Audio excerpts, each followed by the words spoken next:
Subscribe कीजिए हमारे channel को और बेल आइकन को प्रेस कीजिए हमारी नई वीडियो को सबसे पहले देखने के लिए। दोस्तों, मैं उम्मीद करता हूं आपको हमारी आज की वीडियो ज़रूर पसंद आई होगी। हमारे चैनल को सब्सक्राइब लाजमी करें।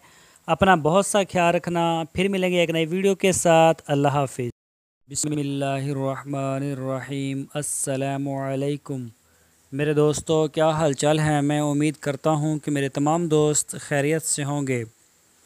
तो दोस्तों, हमारी दुआ है अल्लाह ताला आपको हर मैदान में कामयाबियां अता फ़रमाए, सेहत और तंदुरुस्ती अता फ़रमाए। तो दोस्तों, आज हम आपको दिखाएंगे शीप फार्मिंग, जिससे आप कह सकते हैं भेड़ का फार्म, कि इसके क्या फ़ायदे हैं।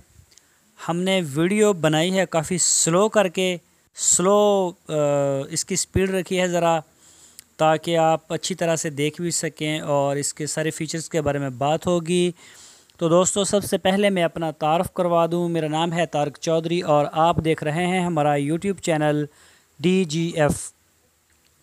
तो दोस्तों, आपसे रिक्वेस्ट है, बड़ी प्यारी सी रिक्वेस्ट है। सबसे पहले आप हमारे चैनल को सब्सक्राइब लाजमी करें, हमारी वीडियो को लाइक करें, अपने फेसबुक और व्हाट्सएप ग्रुप्स में लाजमी शेयर करें।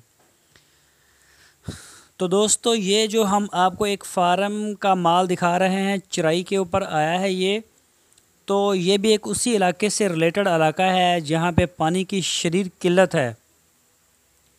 यहाँ पे तो ज़राई फसलें होना नामुमकिन आप कह सकते हैं, क्योंकि पानी इतना नहीं होता। तो यहाँ पे बकरियाँ पालना भी मुश्किल है, क्योंकि अगर आप चारा वगैरह बाहर से ख़रीदोगे तो वो आपको फिर बचेगा कुछ नहीं। इस तरह के इलाके में भेड़ की जो फार्मिंग है वो बड़ी कामयाब है। ये आप देख सकते हैं, माशाल्लाह काफ़ी बड़ा इनका माल है। और ये इसी जगह से, बेशक यहाँ सब्ज़ा नहीं भी है, ये बिल्कुल नीचे से ज़मीन के ऊपर से उठा के खा लेती है। लेकिन हाँ, यहाँ पे बकरी नखरा करती है या फिर ज़्यादा वो अच्छा खाना पसंद करती है, तो वहाँ पे उसके साल में 4-5 बच्चे भी होते हैं। तो वो एक फार्मर के लिए काफ़ी बड़ी अर्निंग भी होती है। उसके मुकाबले में जो भेड़ है, ये 6 माह बाद एक ही बच्चा देती है, यानी कि साल में 2 बच्चे।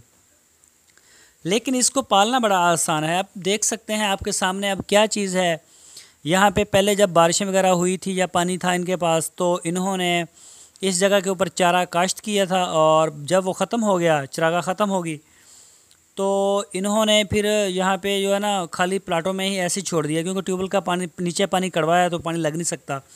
लेकिन हमने इनको एक मशवरा दिया है कि भाई आप इन खेतों में बहुत ज़्यादा दरख्त उगा दें, कीकर के, बेरी के और जो भी दरख्त उस इलाके में हो सकते थे। हमने इनसे काफ़ी बात की, तो जिससे ये काफ़ी मुतमईन भी हुए कि ये बहुत अच्छी बात है। दरख्त उगाने से काफ़ी हद तक चारे की जो किल्लत है इसको किया जा सकता है, पूरा किया जा सकता है। तो आप रोज़ाना बेस पे जो है ना उनकी शाखें वगैरह भी खिला सकते हैं, और जब फिर